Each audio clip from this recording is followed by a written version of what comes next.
I'm going to dig into kind of what that means from a more meaningful example level. So when I say talk times, it's like talk time all the time. Let's say that one plans to go in a year to maybe 3. And depending on the age of your child, I'm using that term loosely, of course, because that could be a teenager, but depending on the age of your child, it's really insightful to just talk about the trip and get some understanding of what their expectations are, what they hope to do, what their concerns are, anything like that.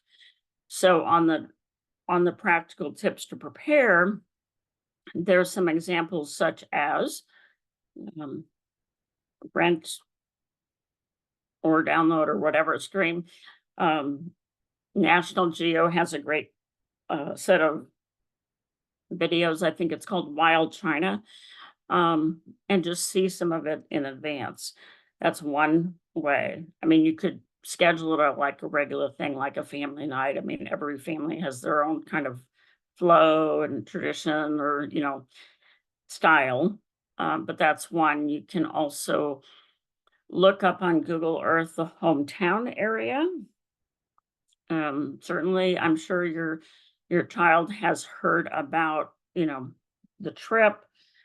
I'm sure most kids have those slides and photos memorized of, you meeting them. Do keep in mind that if it's been a decade, for example, that you've been back, that nothing will be the same, probably, or almost nothing. Time does not stand still, even though it does in our mind and our memories. So this, this is one of those things that you just want to really customize based on where your child is and be able to extract from that, from your child, what they're thinking about. This is kind of like adoption. We don't want to let our children bring up the topic because that really is too heavy of a burden.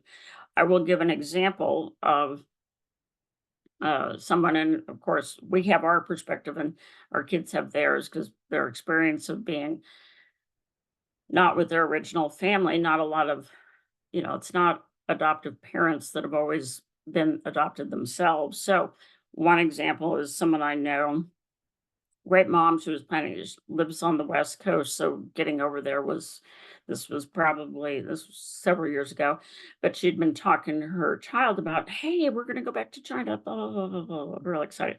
And her child was like 8, I think, at the time.